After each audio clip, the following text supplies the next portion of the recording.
Hi, I'm Patricia Allingham Carlson, and this is my video of how I painted Rose Dance.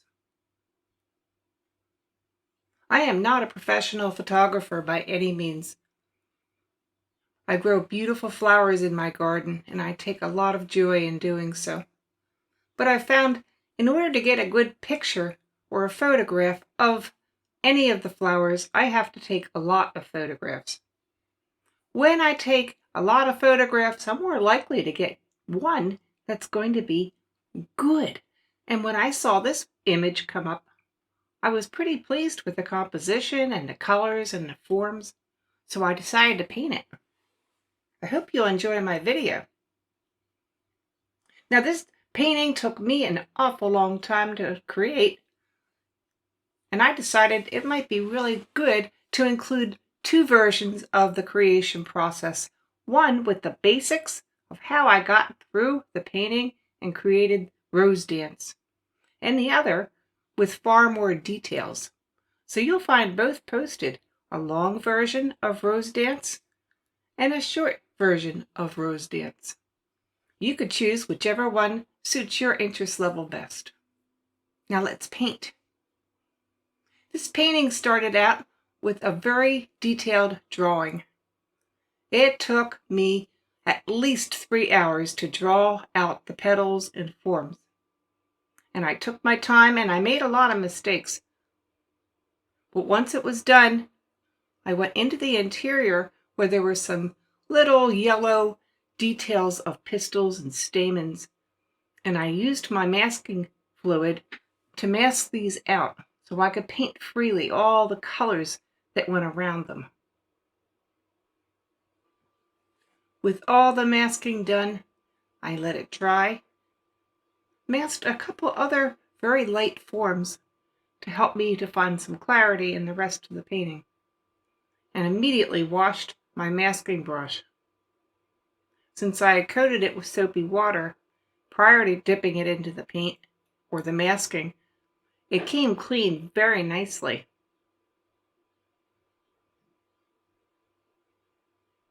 Now in between all the masking, I began to paint in some pale colors with peaches and corals that I had mixed.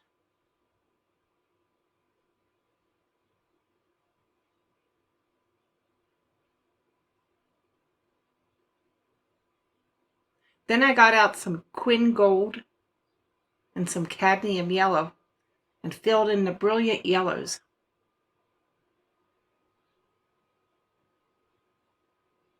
My idea was that the paler pistils and stamens would show up against this brighter color.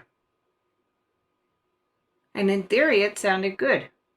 Eventually, I ended up putting at least 3 more layers or glazes of paint on this area in order to let those masked out areas show at all. Once the interior was done, I began to paint in the petals. I tried a lot of different approaches on the petals. One of my favorites is wetting the whole petal down and then bringing in colors that are quite intense and letting them bloom. And that's what I started with these 2 petals.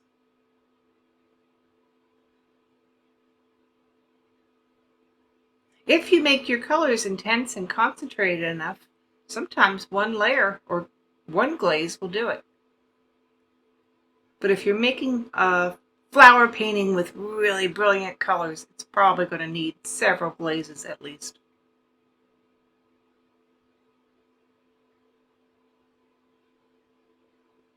As I'm working, I'm erasing some of the darker pencil lines where my drawing was. If I erase them too soon, I'm going to lose my guide. This flower I really did paint petal by petal with an eye to the overall form as I worked. So in the cases where I erased the pencil lines, I drew in a very light line with watercolor instead.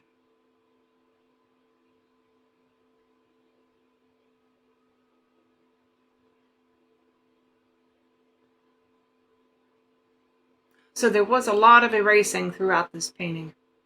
And the places where I forgot to erase and painted over top with watercolor frequently would not erase at all. And the pencil line was left.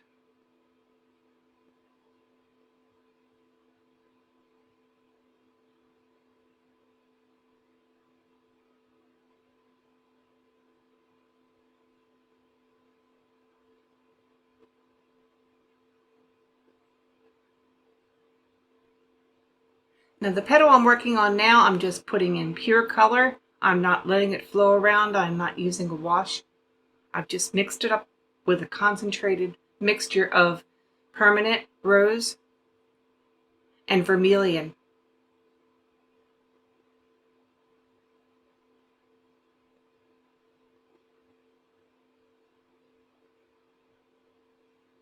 Quin red, permanent rose, vermilion, and cadmium orange are the colors that I've used most in this painting. In some cases, I've brought in some alizarin crimson and some quin violet.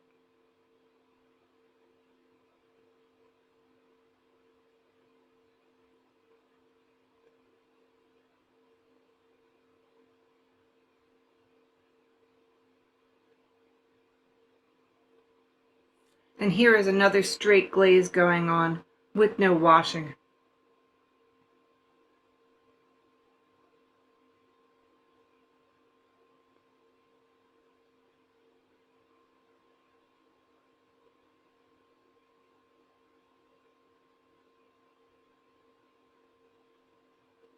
I'm trying to be careful to paint right down into my masked areas so the colors will be continuous.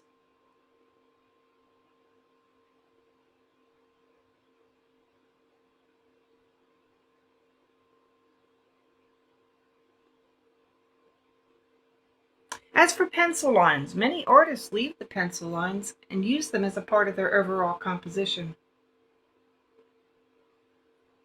I believe that is totally acceptable in watercolor. If you don't like them, you'll have to work around them as you see me doing here. And in areas where I forgot to erase the pencil lines, then you'll have a bit of a mix-up like I have in my overall painting.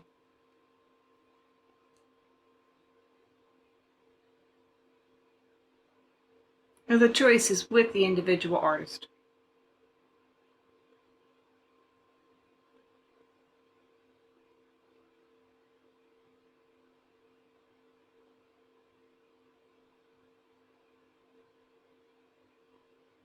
I'm really loading in the colors as I go.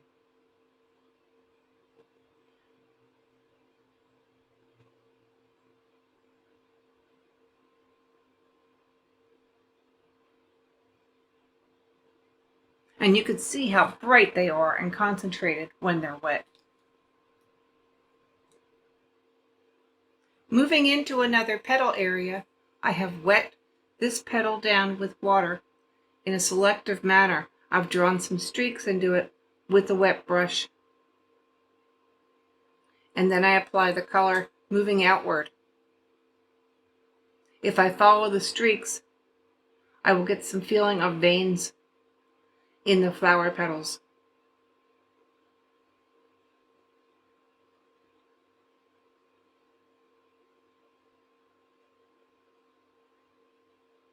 I think if you paint every vein into every flower petal, you end up with an overly busy painting. But that's my preference, is to just paint some that are very prominent, to suggest the fragility of the petal, the folds, the shadows, some of the veins,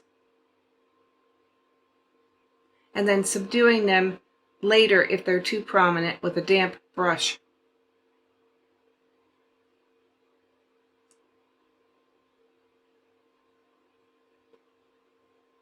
Again, I'm painting with water here, and I'm not letting it touch the petal that's already just been painted because I don't want them to run together. I put in a nice wash of color, direct the flow with some additional water, and then remove some of the paint while it's damp with my damp brush and wiping it off on the paper towel.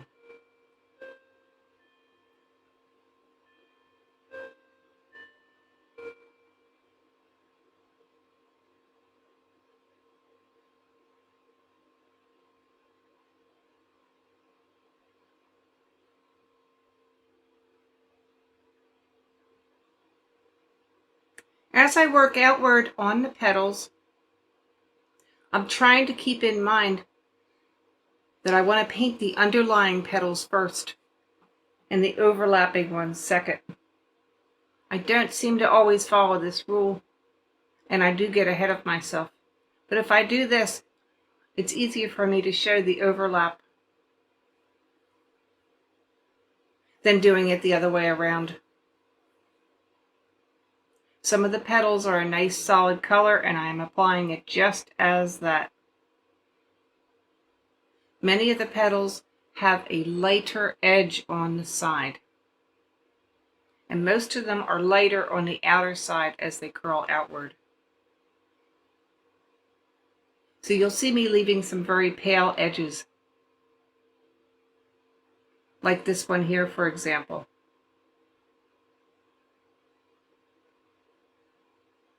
The colors get filled in, and then I drop deeper color in toward the center of the petal.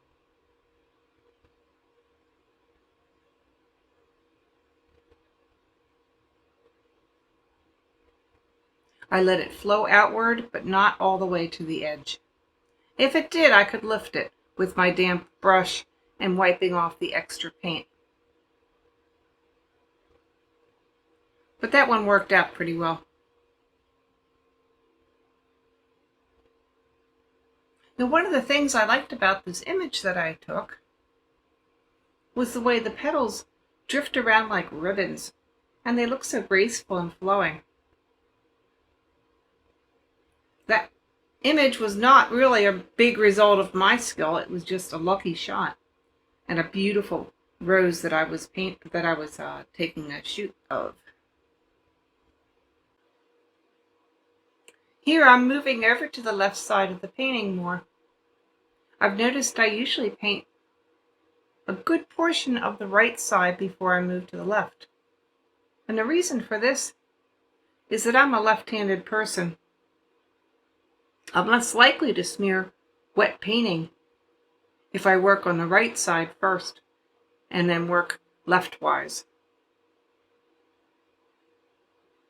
So maybe right-handed people should do this and start on the left first and work toward the right.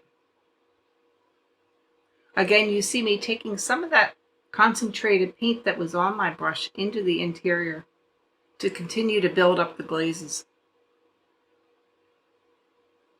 They seem to be drying awfully light. The detail work won't show up if it's masked out, if it's too light between them. Here I'm applying water again.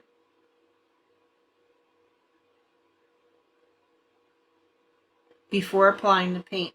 So I'll get that flow and that bloom and try to use it in my petals as much as possible. The bigger petals work very nicely with this.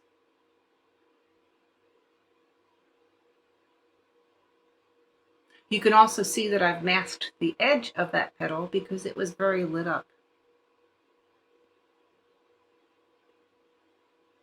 One of the things I like to do is bounce light around the painting and leave some pure white areas when I can. I was told by a professor that this whiteness makes the watercolor appear to sparkle.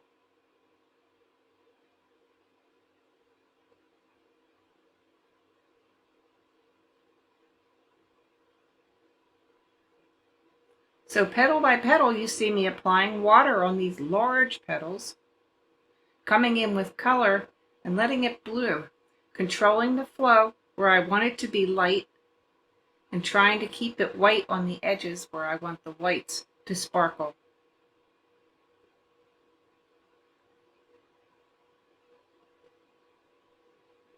I am painting around all these intricate little ribbons of petals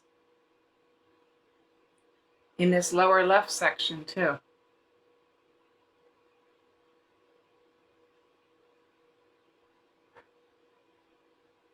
To me, this is the most fun you can have with watercolor. It's putting down water and then putting down paint and seeing what it does. If it does what you want, you are so lucky. And if it doesn't, you have to try to nudge it a little bit.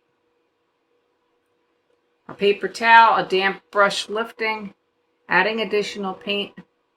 All these are tools that will be helpful to you.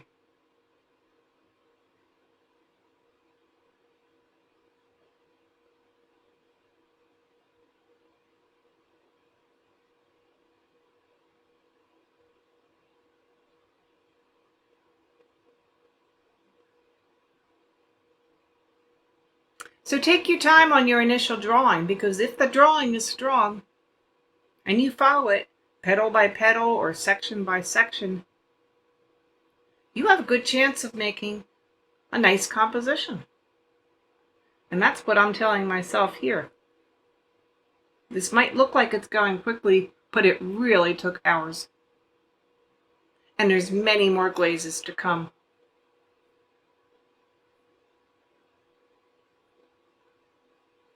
Now I'm at the point where I'm erasing the interior masking. I've also erased the masking that I put on the edges of some of the petals in the exterior.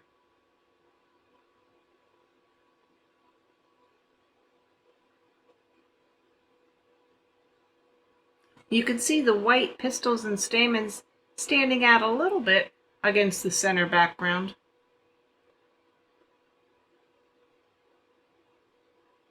But it's not quite exactly what I wanted. I think I should have painted more darks around them.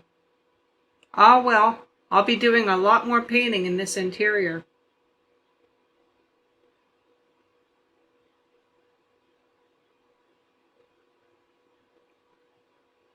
All these little interior details were very interesting in the image I took, to me anyway. So it's going to take some time to make them interesting and well shown in the watercolor painting as well.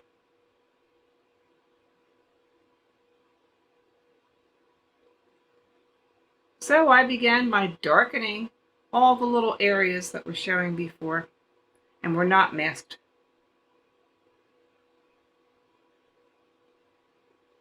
And when that was all adequately darkened to my taste, I then began to take a very pale wash of yellow to paint over the white areas and leave most of them not pure white, but a pale yellow. One of the choices I'm making as I work on this center is how many of the little stamens to outline and show in detail, and how many to leave as a more blurry type of contour.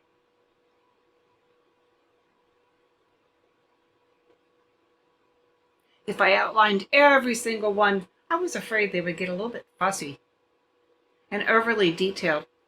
So I left some just as more of a yellowish blur with some faint lines between them.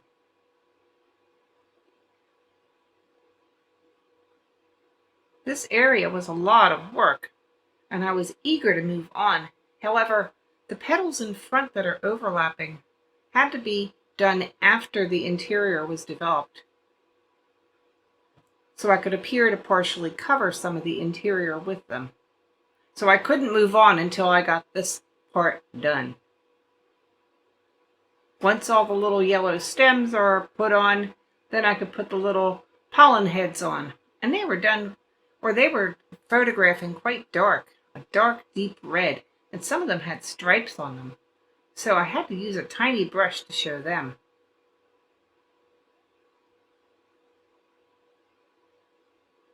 And as I painted them, they quickly faded in color, so I would add a little more alizarin crimson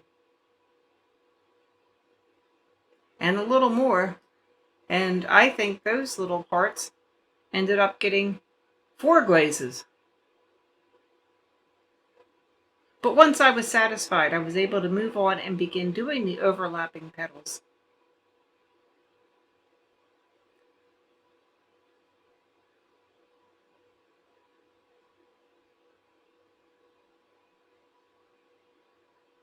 This little petal was quite dark.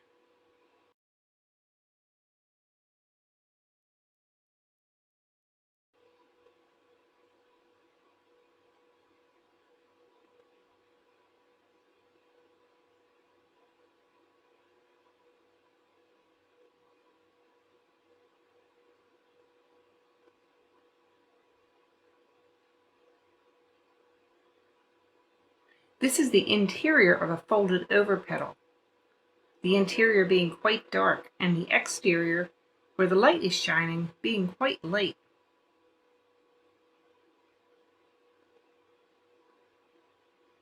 I enjoyed painting those little curls.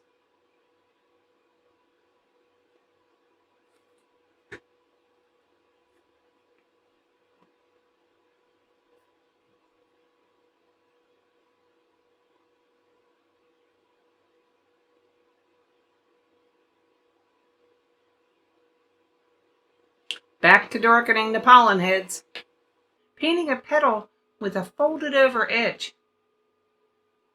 The edge that's folded over is much lighter because it's catching the light, and the part that's going inward is much darker.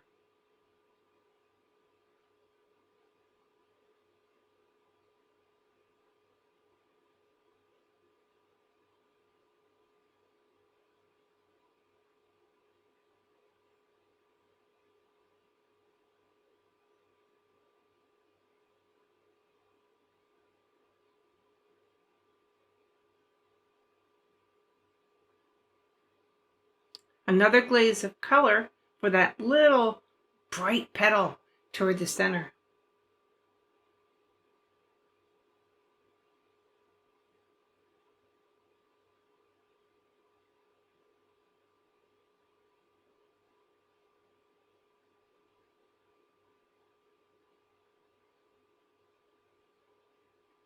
And while that color is on my brush, another glaze for some previously painted sections of the above petal.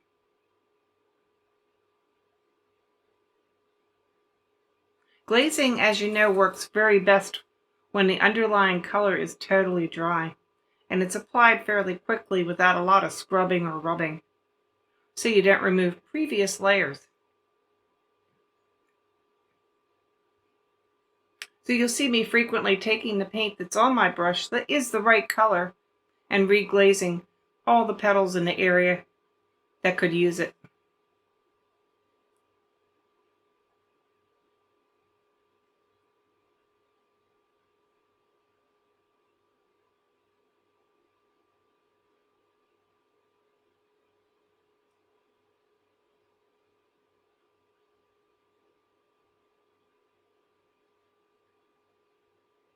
And then some more extensive erasing. I'm going to erase that little center section where I want it to be pale. And I've outlined it with a very pale outline of paint instead of using the pencil. I think the petal I was looking forward to painting the most was this one that I'm doing right now, because it flows and dips and curves and it has such a pretty form to it. I'm coming in with a pretty solid glaze of color, very concentrated, and just painting it all in the same color. I'll do a little shading addition later.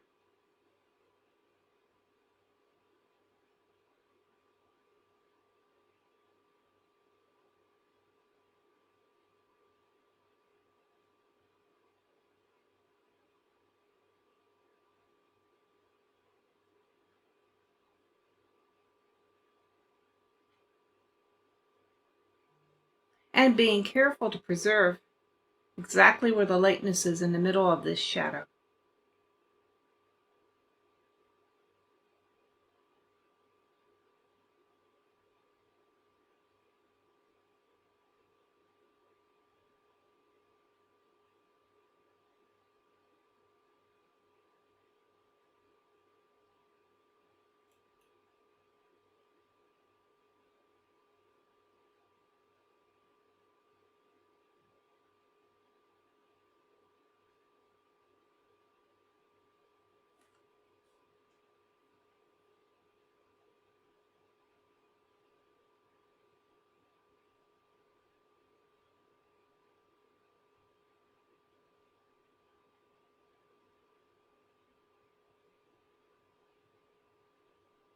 Now for the petal next to it, I've put in some color, and then I want it to get lighter as it moves up. So I'm adding a little more water to my paint as I pull it upward, and I'm also adding a little bit of orange and some cadmium yellow.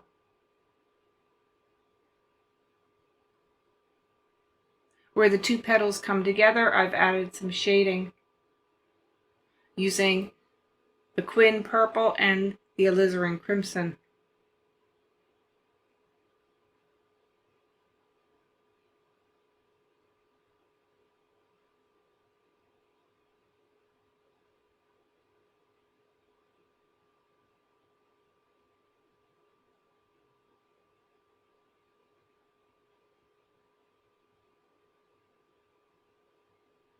This petal that I'm painting now has an interesting form and very subtle shading. So I wanted it just a little darker than the underneath petal, but not too much.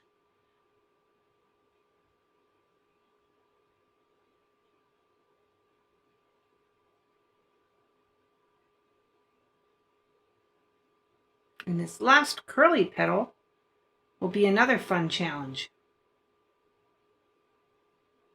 I have to show the edge where it curls over itself, because that was quite light.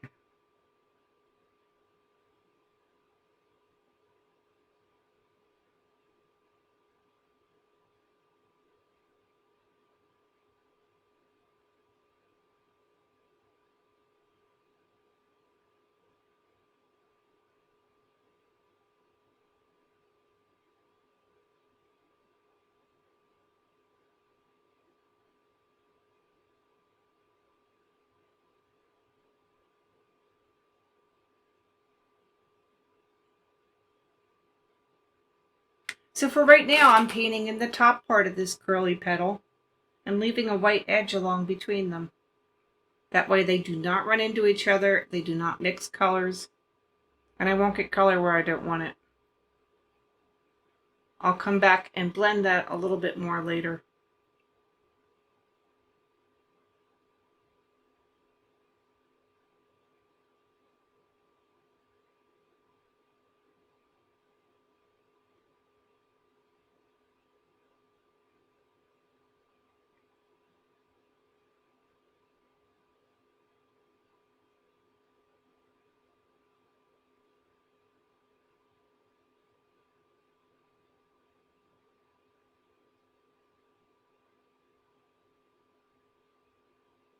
Here I'm adding some little marks that were on the rose petal that showed up in the image. I thought they were interesting.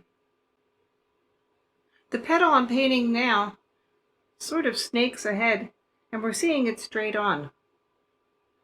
It had a definite lavender or purplish tone, so I brought in some of the Quin Magenta, that's one of my favorites, and mixed that with a permanent rose.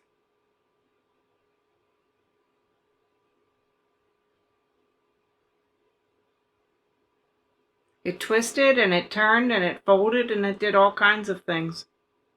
And I'm trying to paint just what I see.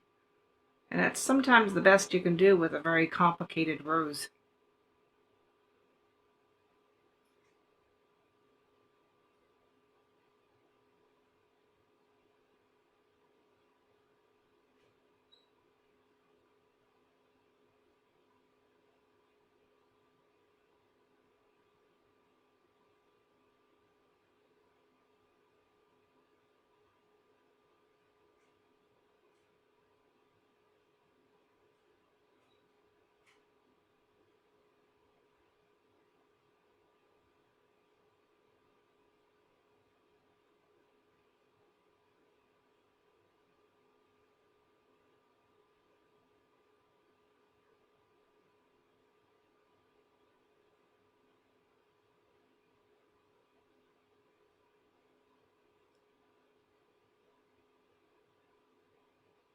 I'm darkening and adding shadows at this point as well.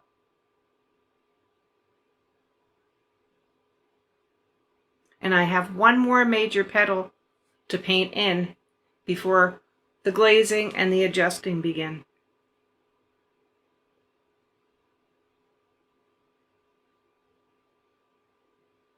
But you could see me jumping right in and glazing with the color on my brush that I need to use already.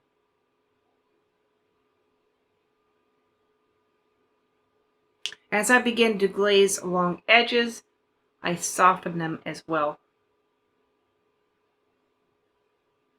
painting them so they are not quite such a hard line.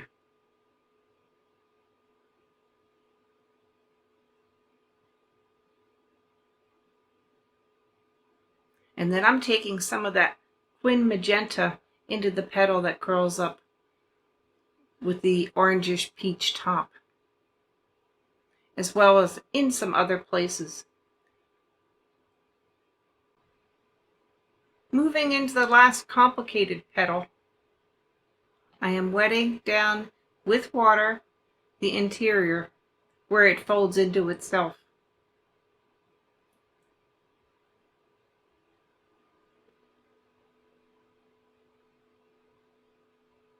I'm taking my concentrated color and painting into the folds.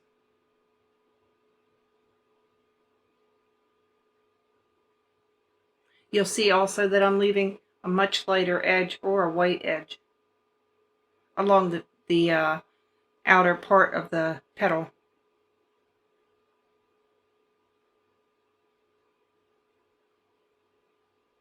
And then I'm laying in the color and concentrating it and getting it nice and deep. While that dries, I take that same color down into the lower petal and do some more shading and glazing with it.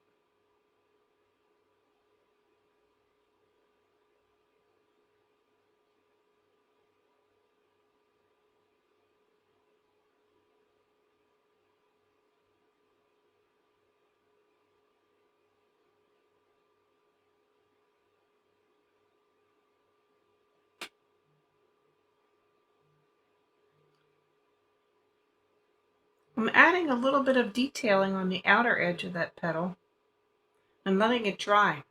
So when I paint over top of it, it will remain and show the folds of that petal. And while it dries, I work around on other things, adding some details and some more glazes. And back to the petal, I'm working on the outer folds of it now. Again, I've painted in some detailed lines.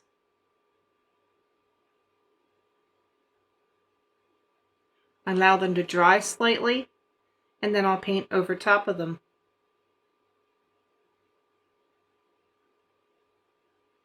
This is the edge that is curling outward, and I'm now ready to go back and work on top of it.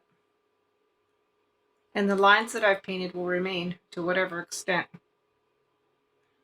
If I paint over top of them heavily, they will disappear somewhat. And if I paint on top of them lightly, they will not.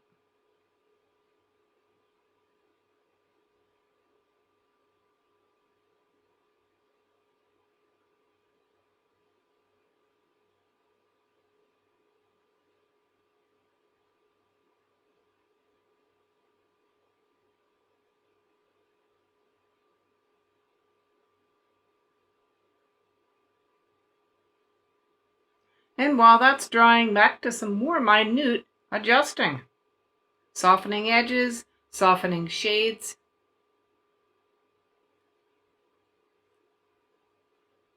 Rubbing with my damp brush and sometimes blotting with the paper towel. Back to the last petal, I'm adding the exterior edges.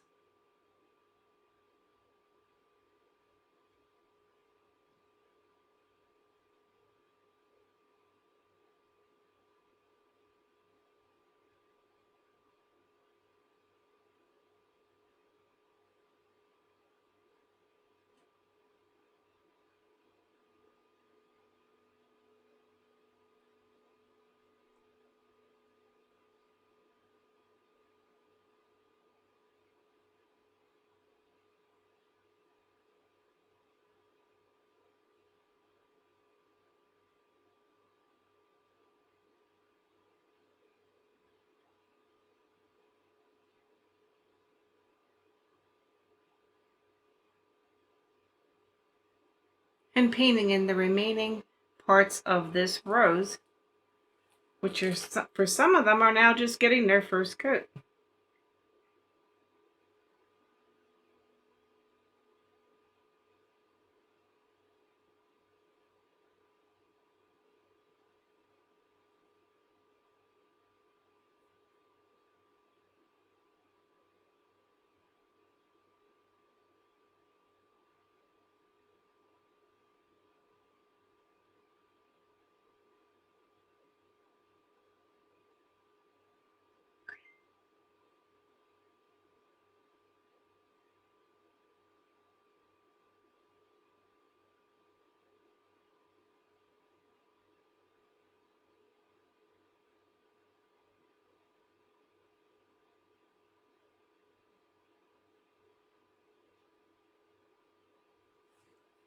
I have been glazing and building up color as I went all throughout this painting.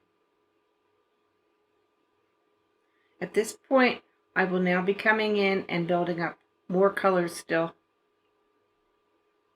until each petal is as brilliant as I want it or as pale as I want it and detailed. It's taken a lot of tweaking.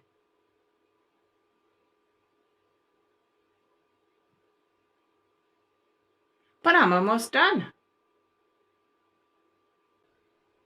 Moving toward my last steps, I'm doing a lot of softening along the edges of the petals. I'm also softening some of the white areas that I left at the petals' very tips.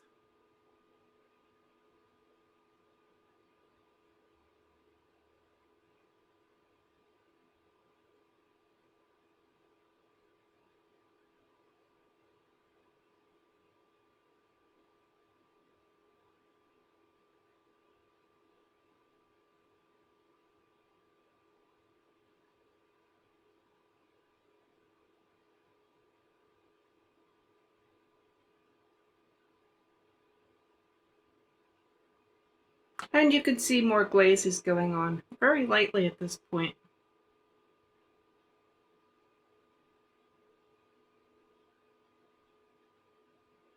Except on the center of this petal, which I will make darker.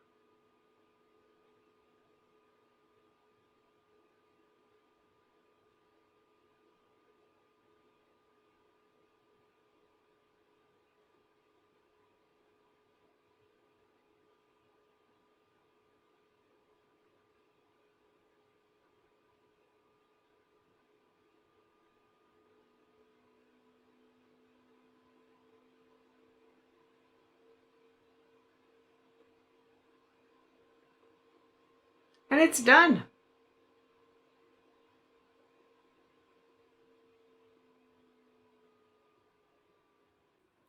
I hope you enjoyed my video of Rose Dance.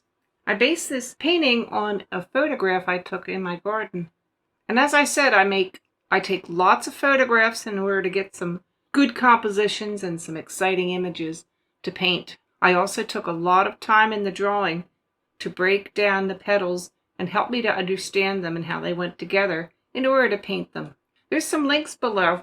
If you'll check them out, you can ring the bell, you can subscribe, you can give me a thumbs up, and I welcome your comments.